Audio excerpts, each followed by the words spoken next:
Welcome to the System Simplified podcast, where we feature top leaders who share stories on how to successfully systemize a business. Now, let's get started with the show.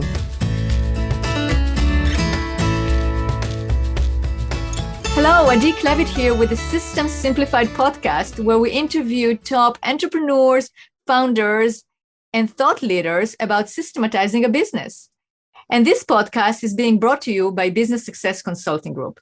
At Business Success Consulting Group, we create custom processes and tailor-made business systems so businesses can thrive and grow. And today's guest is Jeff Hunter. Hi, Jeff. So glad to be here. Thank you. Awesome to have you on the podcast. And I'm really excited to interview you today. And we're going to talk about processes and procedures, which you very aptly call freedom recipes. Mm-hmm. We're going to talk about that. But first, let me tell the listeners about you. So you've been helping entrepreneurs and startup build and scale remote teams to dominate their category, not just to be good, but to dominate the category. And the way that you do that is you are the creator of the C.O.R.E branding method, and you are the founder of VA Staffer and 170 plus person virtual assistant and marketing agency. And you're also the host of the Savage Marketer podcast. So that is an amazing bio, amazing resume. So tell our listeners a little bit about the C.O.R.E branding method that you are the creator of. Yeah, so it's actually because I started a company, VA Staffer, and realized that I'm not good at sales. And I come from a project management background, so I had to learn really the hard way that, you know, the best way as an entrepreneur to scale your business is actually by leveraging your personal brand, you know, getting on podcasts and shows like this, developing yourself as an expert in your space. And I ended up hiring someone to help me do that, and it was a complete failure. It was a flop. And actually, he scammed me, and I'm not going to drop names here, but I hired somebody back in 2016 to help me do this stuff. And he had a whole list of all the things he was going to do for me, and it wasn't like I wasn't doing what I was supposed to do. It's like he just dropped the ball. So like I was like, okay, well, I didn't have money at that time in 2016. I had just barely started my business and it was not that profitable yet. So I just figured it out on my own. And within a couple of years, I was able to actually dominate my category in the virtual assistant space. And now I have a column on entrepreneur.com where I write about virtual teams. I actually have been on TV and all sorts of stuff, and not trying to brag here, a couple hundred podcasts, but and then I started realizing that this is actually something really valuable for other people to know. And it's funny because my first business I ever started was VA Staffer, which is a permanent staffing solution for virtual assistants. And I'm so grateful that that was the first business that I started, because I realized it's really important to have good people if you want to build a good brand. Absolutely. So the C.O.R.E branding method is basically something you use in order to brand your own company and help others use it as well. It's about basically becoming an industry leader in your space. And C.O.R.E actually is an acronym. It stands for connection, omnipresence, relevance, and engagement. And those are the four pieces of the puzzle that really help people stand out as a leader in their field. That's fantastic. Good. So let's talk about VA Staffers. So that's a staffing agency for virtual assistants and marketing. Yeah, marketing help. We specialize in executive assistants because I feel like that's when I first started VA Staffer, I actually used to do everything. Like people would be like, "Hey, could you do this?" And I'm like, "I bet I could find someone to do that for you." But then I started realizing that if you try to help everyone do everything, you don't really serve anyone at all. I know that's kind of cliche, but I had to find out the hard way. And also not scalable. You know, if somebody comes to me and says, "Hey, can I have someone to, do some calls on the weekend?" And I'm like, "Yeah, I can do that." But it's like, I didn't have a lot of people that wanted calls on the weekend. So it wasn't a really scalable thing.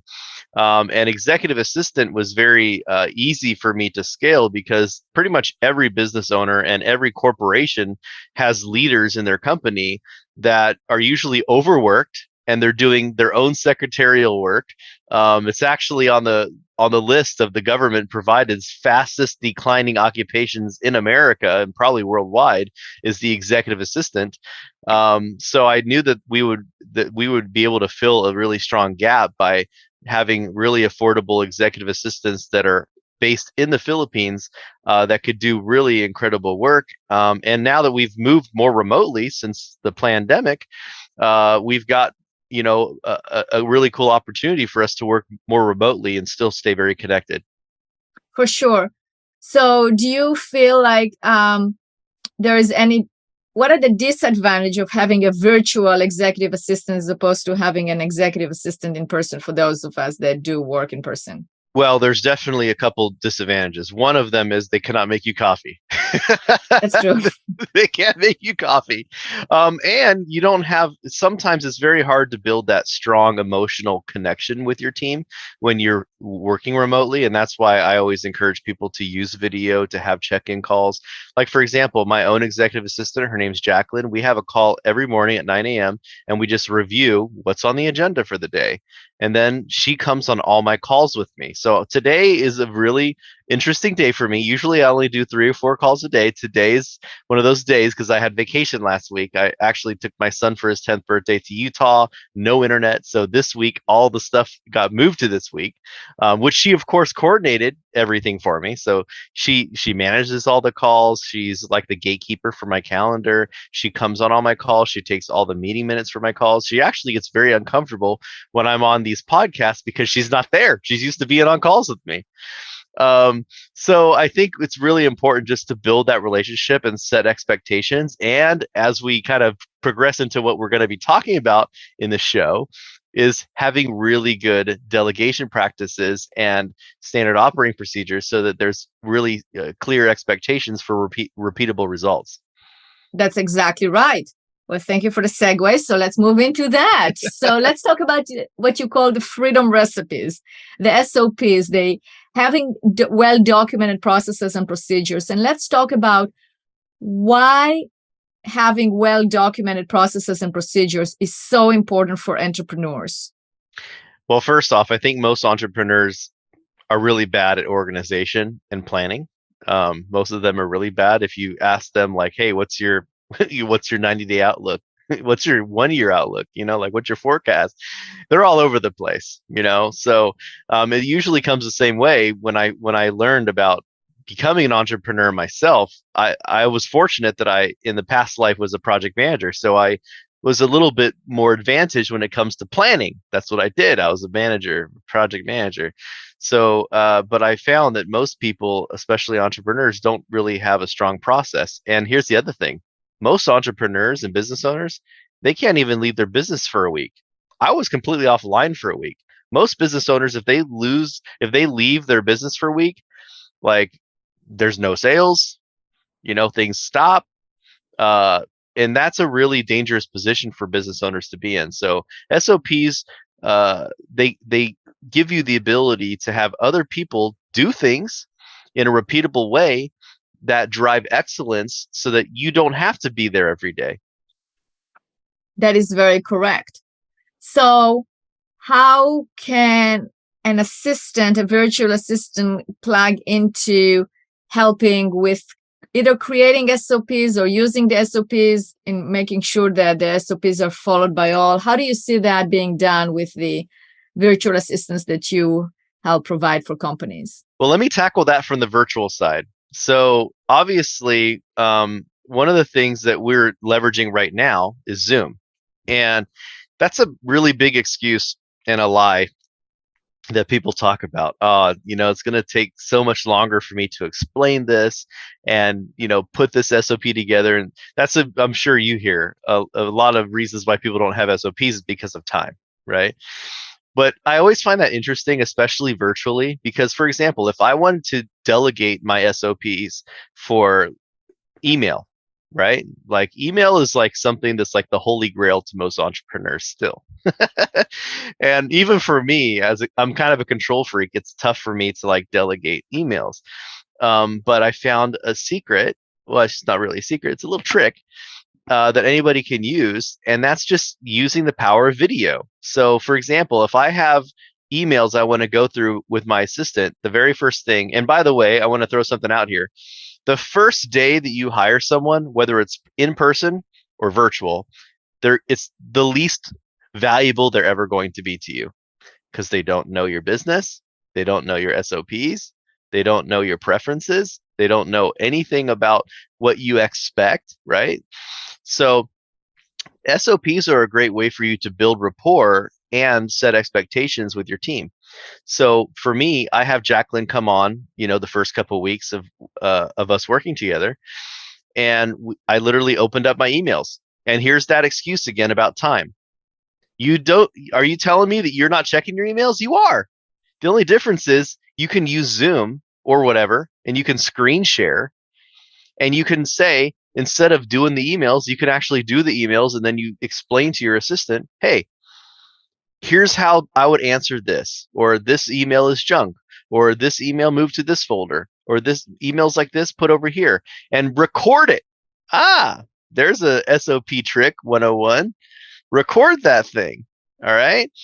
And then what's really cool about that is that after the fact, you can use that recording and have your assistant make that SOP for you.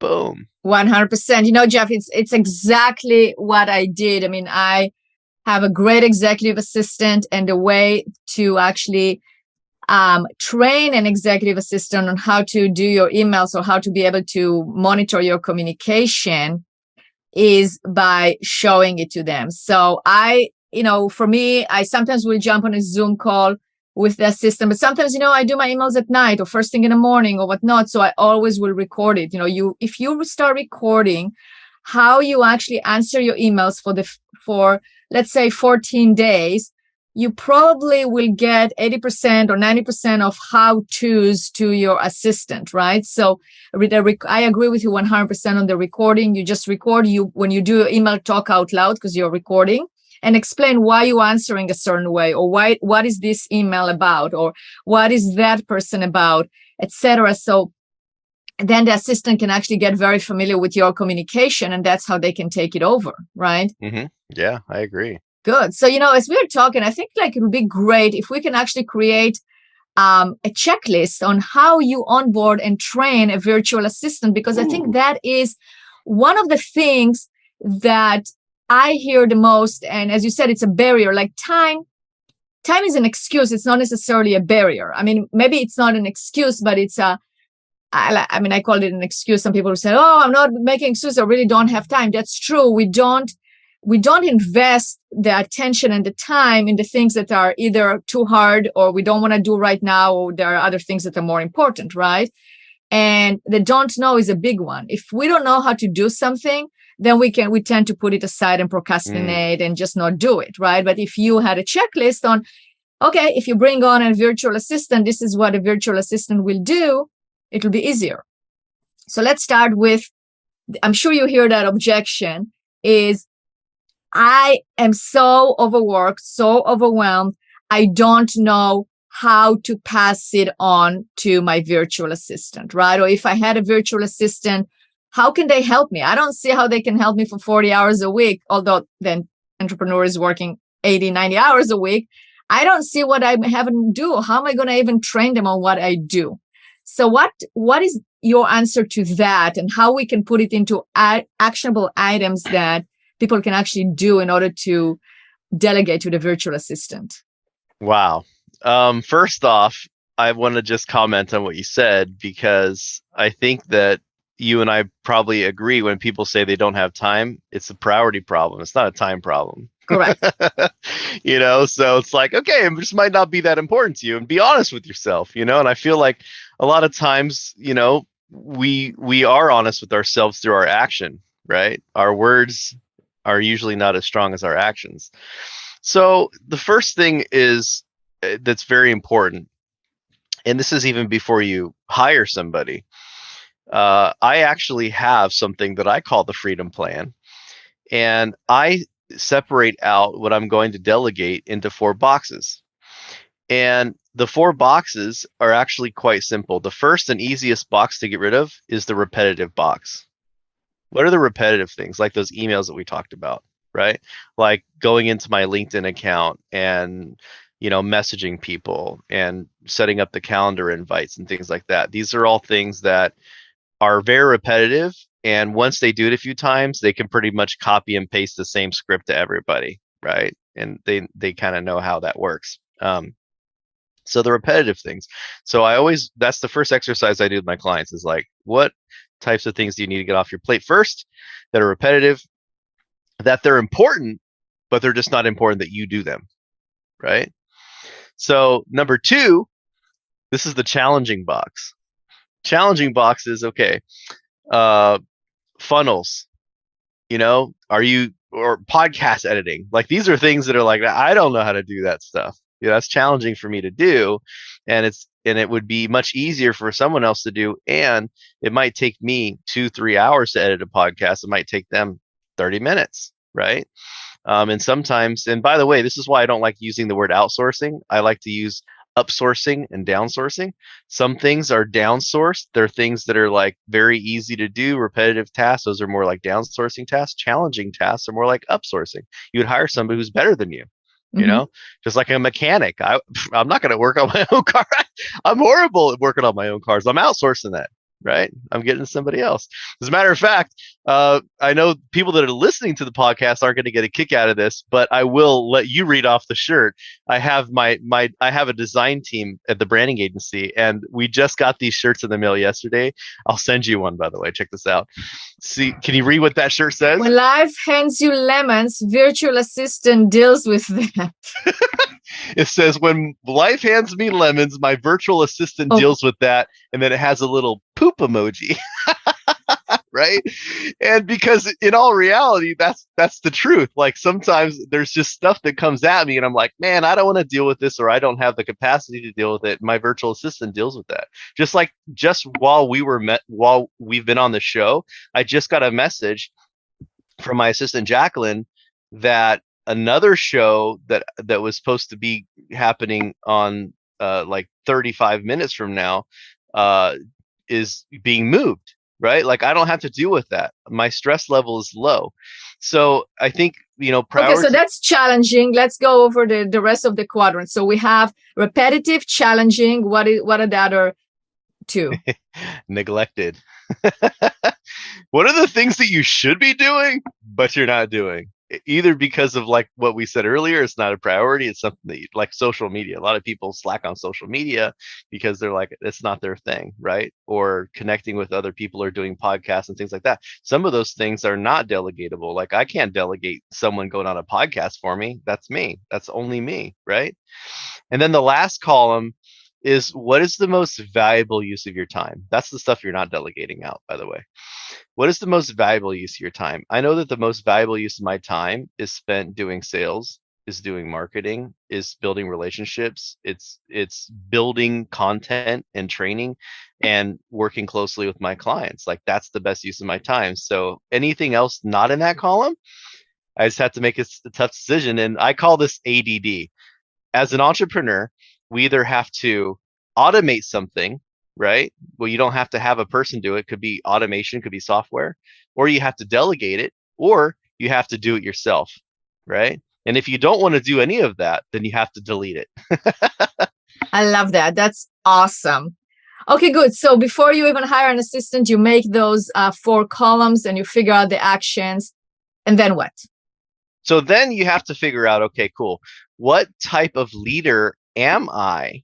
Oh, and this is by the way something that people miss out. They don't think about the psychology and the emotional side of being a leader and the person that you hire. It's actually more of a personality thing. You need to have someone who has a personality that matches. And when I say match, I mean not the same personality. That's always guaranteed to lose. You have someone who comes in with that like entrepreneur mindset. And by the way, this is the secret of learning the hard way right here. I'm going to expose this because I failed miserably my first couple of years in building this business. I started the business in 2014. I didn't really get it dialed in until probably 2017. I stopped hiring entrepreneurs. I stopped hiring entrepreneurs to be assistants because usually when you go online, let's say you go to Upwork or online jobs or freelancer.com or whatever, and you try to hire a virtual assistant, when you do that, most of those people are actually entrepreneurs that are juggling multiple clients and they're not dedicated to a single client. And I found the hard way because they would just disappear. And I was like, wow. And then, well, I got a new client or whatever, and they're paying me more. And I'm like, wow, that sucks. I didn't even have a chance to figure it out a situation. I thought you were dedicated. I'm building a business here. I need people to stay with me. And the average tenure for someone to stay with the business in America is 1.8 years at a technology company. It's harder and harder to find dedicated people. Sure. So what I started doing was I started going out to technical support centers, call centers, things like that, where they've worked there for a couple of years already. They've proven themselves and they're loyal. And then I get those people and train them to be executive assistants. See, that's the trick, is you want to have someone who's really committed to you and has a really strong personality. And usually, it's very hard to find loyal people these days. So what I do is I don't hire people based on their skills and experience. Obviously, they have to have a minimum competency of skills, but I hire people based on 3 core values. One is their adaptability, their ability to look at an SOP and figure it out, right? How fast can they learn something? Number 2 is their work ethic. Are they reliable? Did they show up? Right? And third, and this is the hardest one, is give a damn factor. Do they actually care? Right? Do people care about the jobs? Because you can tell when someone's really good at a job but doesn't care. Right.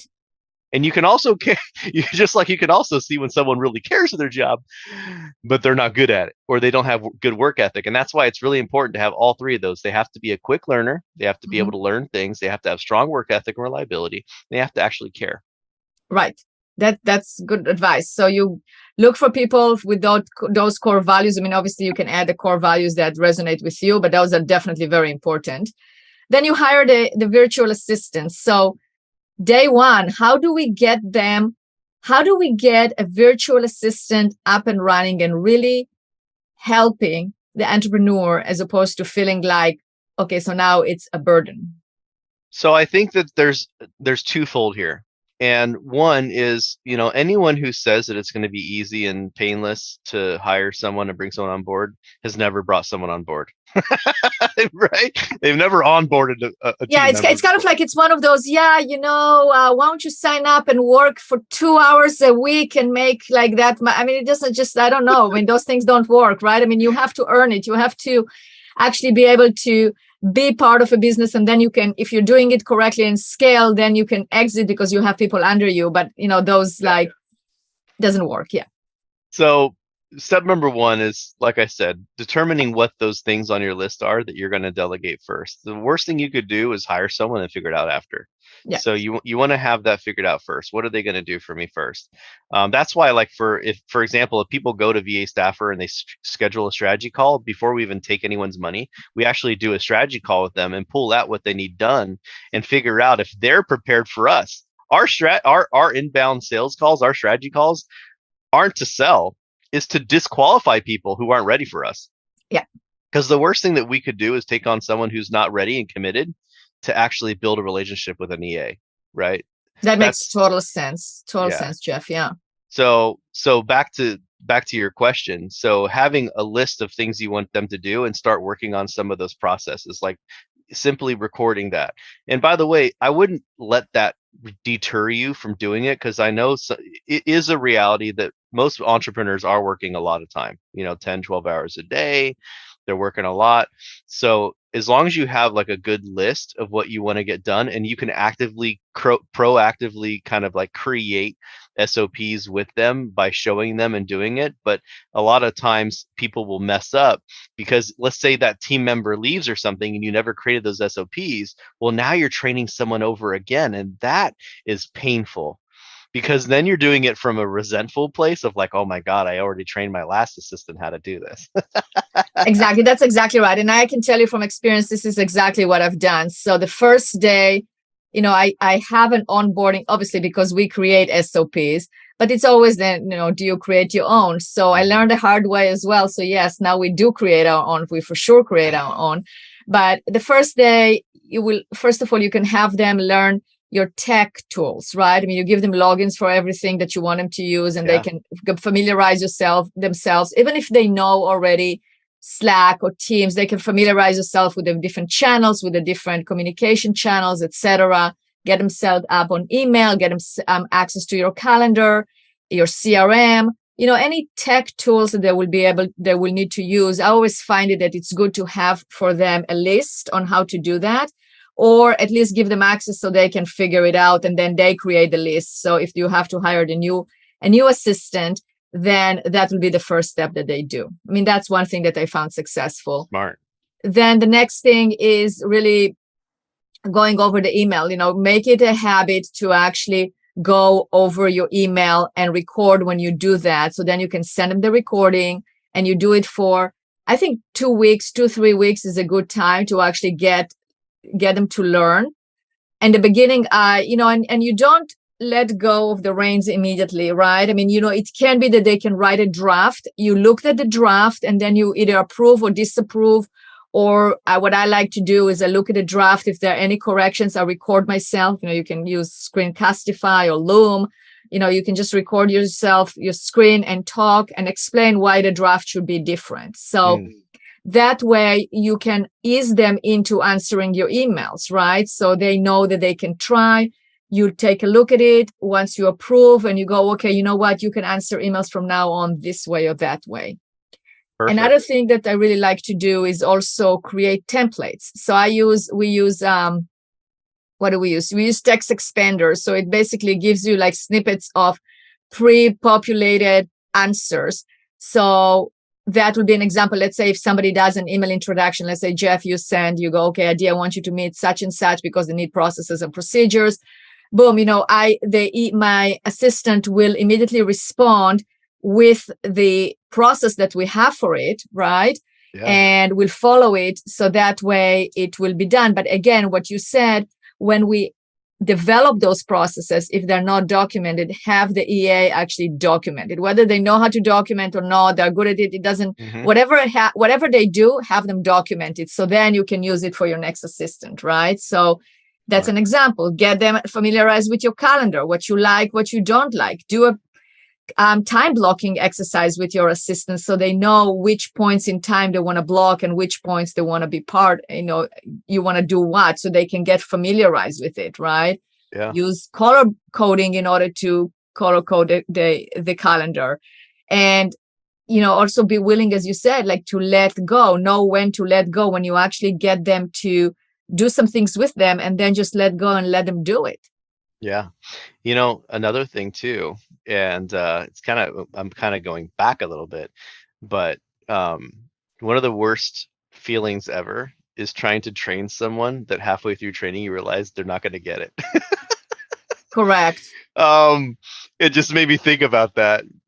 So one of the tricks that I talked about, my core values, one of them being adaptability. One of the secrets that we do over at VA Staffer is in our vetting process, in our hiring recruiting process, we actually have a series of tests that we give, and those tests are actually activities that they would do on a day-to-day basis. For example, we would give them a screenshot of a calendar for the week. And then we would send them a screenshot of an email that says, hey, I want to get in the calendar or whatever. And then we would set some rules, and then we would say, where would you put this on the calendar? Excellent. Right? Yeah. So when, I'm going to make a blog post out of it. So when we do that, it's definitely, we talk about, first of all, create the list with the 4 columns. Then when you hire, you definitely need to do testing. I mean, I'm a big advocate of testing, but actually it's like a skills assessment, right? Given exact scenarios and have them actually do it so you can see if they can do it or not. That's very smart. Absolutely. Yeah, one of the challenges that we give them, which I think you'll get a kick out of, I actually have a 15-minute recording of me on a call with 2 of my team members. And it's kind of a check-in call for the day. We review what my agenda is and the calls I have and some challenges that we have. And then I give them a blank meeting minutes template, and with 0 instructions, by the way, 0. And by the way, this is a really great way to test someone's adaptability and their figure it out, you know, like give them a 15-minute video, give them a template and say, listen to the call and take meeting minutes. And on the meeting minutes template, it has attendees, objective, discussion, challenges, and action items. And we let them fill it out. It's a Google Doc, you know, they just fill it out and we see how they do if they're able to pull out the important information. So we have a series of these types of tests. So before people even get an interview, they've already kind of proven that they have the wit to figure things out. That is fantastic. That is really, really good way to hire. So I think we covered a lot. Like we covered how do you do it? Like basically, how do you figure out what is it that you're going to delegate? What are the core values that are important when you're looking for a virtual assistant? You know, how to test and how to hire based on skills, basically, how to onboard them, like how to basically delegate the tasks. And again, you're using the list that you did in the beginning, and then you either create the SOPs ahead of time or you have them create the SOPs, but you start delegating those tasks because again, every task can be delegated. There is no way that those repeatable tasks and those tasks that you either have to outsource cannot be delegated, right? And then you have to, and then it's a matter of discipline. You have to discipline yourself and ask yourself, is that really a task that I should be doing? Is this really in my, what was your last column, which was basically the value column? That's the value column. Does this belong to the value column? And if it doesn't, then you have to figure out how to get your virtual assistant or your executive assistant to do that. Because the question is, should I really be doing it? And if it crosses your mind, oh, well, it's only going to take me 5 minutes or 1 minute or 2 minutes. No, it's 2 minutes that you can use on value, or it's 2 minutes that you can go step outside and look at the space, look at the, be in the sun, you know, whatever you need to do in order to get re-energized for your next meeting. Something in that value column might actually be me time or family time or just no time, right? Like maybe play some video games. Like that's something that I love to do. You know, like I think that a lot of people, especially entrepreneurs, they get burned out real easy because they're spending so much time. They never really get to spend time on themselves. Or look at how many entrepreneurs are committing suicide or they're going through divorces and all these things because, you know, they just don't have the quality of life that they really should deserve. And I think we should probably reevaluate what's in our value column. That is very true. Very true. And go through that exercise. And then, of course, as you said, you know, be in good communication with your assistant, you know, and make sure that they are being utilized and they're being challenged and they're enjoying what they're doing and they have the next step and the next step ahead of them so they know where they're going. So one last word of caution. Yes. Be very wary when it comes to adding more and more and more and more onto your VA's plate. Okay. When you have a VA, executive assistant, whatever, like make sure that they actually enjoy what they're doing. Because as soon as you start giving them more and more stuff they don't enjoy to do, that's got to be a very important key factor of your hiring process and expectation process to find out. And that's why I said, you know, what you should do is send them over to 16personalities.com. It's a free personality test. Just find out what they are.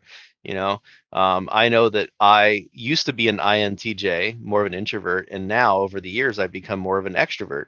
Don't get me wrong, I would much rather stay back here in my computer rig, you know, on the Zoom call, and like I'm more comfortable with that. But I have figured out that as part of my own personal brand and personal development that I've had to learn how to be more active around people and, you know, even pretend that that I want to be at the party with the people, you know, which I'd rather not. So like really just evaluate yourself and make sure that you're not making people do things they don't want to do. 100%. Jeff, it's been amazing to talk to you and build this process on how to hire and onboard and train a virtual assistant. If people want to know more about your company, where should they go? VAstaffer.com. We actually just redid our website. I'm super proud about it. You'll see the little strategy call that we talked about earlier. And of course, connect with me on LinkedIn. I drop value bombs all the time. I try to give as much advice as I can. And thank you so much for having me.